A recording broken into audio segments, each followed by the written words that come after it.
autoridades, estudantes de direito, assistente policial que por hora faz a segurança dessa augusta corte. Excelência, para ostentar a carteira da instituição de Sobral Pinto, a Ordem dos Advogados do Brasil, é necessário inicialmente respeitar as decisões judiciais, o trânsito em julgado, a segurança jurídica, mas também não cair no descaso das injustiças cometidas pelos nossos judiciários ou pelos nossos poderes. Nesse sentido, Excelência, inicio respeitosamente a questão discutida em nossa revisão criminal do processo número 2015-017-573, dígito 6, esta revisão criminal. Excelência, o que se discute por hora aqui é de um colega advogado, Dr. Marcos Alânio, que sofreram uma condenação ainda em primeiro grau, ratificada esta condenação através da apelação criminal no ano 2011. Entretanto, Excelência, ainda que discorde esse defensor, respeita-se sim as decisões judiciais e o trânsito julgado, mas por hora há um remédio lançado pelo legislador ainda no seu artigo 621 lá do Código de Processo Penal, que a oportunidade do judiciário, do julgador ou dos julgadores ou das casas colegiadas de encontrarem este defeito, seja um vício formal ou um vício material, e tentar corrigi-lo para evitar ainda o andamento do descaso das injustiças cometidas, de tantos acertos e de tantas desmedidas por esse Brasil afora. Nesse sentido, ainda, Excelência, saúdo também, ainda que fique registrado nos anais dessa casa, o meu respeito por hora pelo revisionando um dos maiores tribunos que eu vi passar no plenário do Tribunal do Júri.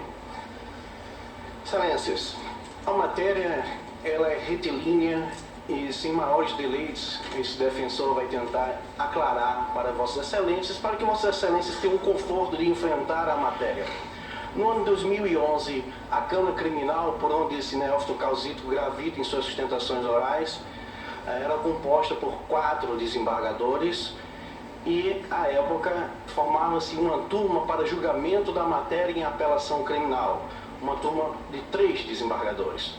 Entretanto, Excelência, após a distribuição dos memoriais aos gabinetes e despachando com muitos de Vossas Excelências, eu juntei ao memorial e consta na nossa revisão criminal, além da certidão do julgamento, a turma, à época, se reuniu por 3 juízes convocados, o qual havia um presidente, que seria o desembargador Virgílio, hoje faltante justificadamente a sua falta, apenas presidia, mas não se manifestava como voto, haja vista a turma se reunia, havia uma turma que se reunia.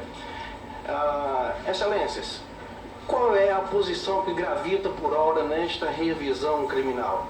A inteligência que tem que ser trazida para a compreensão de Vossas Excelências é que havia, além de uma vedação do regimento interno desta augusta casa, também vedação do Conselho Nacional de Justiça. Vou tentar passar para Vossas Excelências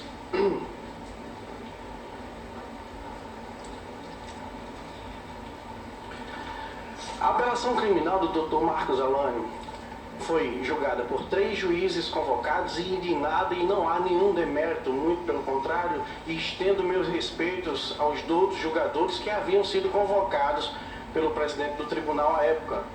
Mas há de se interpretar que uma matéria da tamanha complexidade, posta e sustentada, ratificada uma condenação de primeiro grau em desfavor do Dr. Marcos Alânio, foi a votação deu 2-1, o qual provia o recurso da defesa através, da época, o juiz convocado, Dr. Gustavo Marinho, vencido e divergente pela revisora, a doutora Tatiana Sokolowski, e acompanhado ao voto divergente do relator pelo vogal, à época, Dr. Francisco de Assis Brasil. Excelências, interpretar o julgo de uma matéria criminal, de uma apelação criminal em série de segundo grau, onde é necessário a maturidade e não em um momento nenhum desrespeito para alguns juízes de primeiro grau, mas a maturidade necessária que apenas o colegiado traz o conforto para o julgador que tem o seu assento a esta augusta casa, não podemos interpretar dessa forma, haja vista além das vedações que por hora serão trazidas por esse causílico, seria mesmo que interpretar o julgamento de uma apelação criminal por uma turma recursal, que aí sim é um colegiado formado exclusivamente por juízes monocráticos. A matéria gravita em torno ainda de uma grande discussão e fora colacionado pela Procuradoria de Justiça, no qual dizia haver repercussão geral em sede de recurso extraordinário e que dizia que ainda se acatava assim e não havia ofensa ao princípio do juiz natural quando do julgamento das cortes majoritariamente compostas por juízes de primeiro grau. No caso em comento, Excelência, há uma certidão de julgamento que não houve um julgamento majoritariamente de juízes de primeiro grau. Houve um julgamento exclusivamente de juízes de primeiro grau, quando a matéria afeta ao presidente apenas aclamava a votação e não se manifestava pelo voto. Imagine, Excelências, uma condenação posta em primeiro grau, ratificada em segundo grau, onde provia o recurso da defesa pelo relator, vencido pela revisora à época, acompanhado do voto divergente pelo vogal, e aí 2-1. Imagine, Excelência, se essa turma havesse sim um quarto integrante e tivesse a matéria da apelação criminal ter sido julgada pela Câmara Criminal e não pela turma recursal.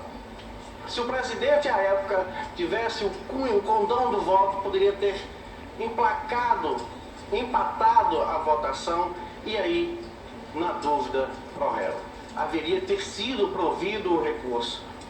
E é muito difícil para a defesa, Excelências, porque a verdade, o mais próximo da verdade, apenas este que sobe aqui ao púlpito e esclarece os votos, os relatos, os transcritos através do papel branco lançado sobre a tinta preta, recai sobre nossos ombros, sobre vossos ombros.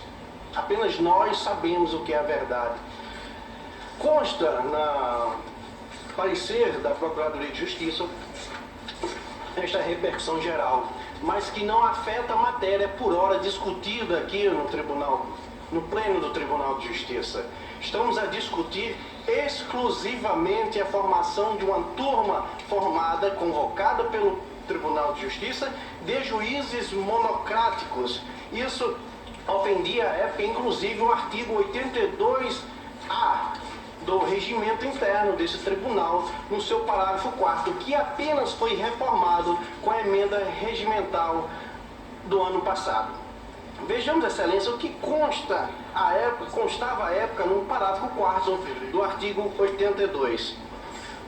De tamanho ainda o vício formal crivado no julgamento desta apelação criminal, ainda há um outro fator determinante para que o revisionando venha a ser provida a sustentação e os pedidos constantes nesta revisão criminal.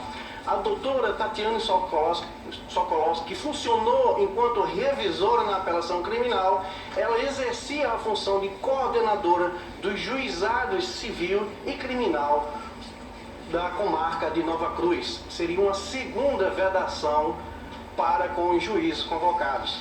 Isso, Excelência, se encontrava à época antes da reforma regimental, que apenas foi reformado na emenda regimental do ano passado. O artigo 82A, parágrafo 4, dizia o seguinte: não poderão ser convocados juízes de primeiro grau para substituição no tribunal nas seguintes hipóteses: que acumulem qualquer outra atribuição jurisdicional ou administrativa, tais como jurisdição eleitoral, que não foi o caso, turma recursal também, que não for o caso, direção de fórum, que não era o caso da doutora Tatiane Sokolowski, mas aí a coordenação dos juizados especiais. Havia uma vedação, ela não poderia ter funcionado naquela composição daquela turma dentro da Câmara Criminal. No mesmo norte, e de relevante importância, o fato de que os 3 juízes que compunham exclusivamente a turma julgadora e que foi voto divergente contra o paciente, contra o revisionando, com resultado de 2-1, estava a magistrada de primeiro grau, titular do Juizado Especial da Comarca de Nova Cruz, Rio Grande do Norte, afrontando a teleologia da norma do Conselho Nacional de Justiça no regimento interno da Resolução 051/2009. Excelência, Temos a matéria afeta a discussão nesta revisão criminal, uma ofensa ao regimento interno do tribunal no seu artigo 70, a uma ofensa à época, o regimento interno do tribunal no seu artigo 82A, parágrafo 4, que apenas foi reformado pela emenda regimental posta no ano passado, aprovado por Vossas Excelências. O mais gritante, Excelências, respeitando evidentemente as decisões judiciais, o trânsito julgado, a coisa julgada e a segurança jurídica. Sequer tão gritante o pleito desta defesa, deste neófito causídico posto nessa sustentação oral, que sequer constante em vossos memoriais, não somente dentro das peças da revisão criminal, havia sim a assinatura do presidente da Câmara Criminal.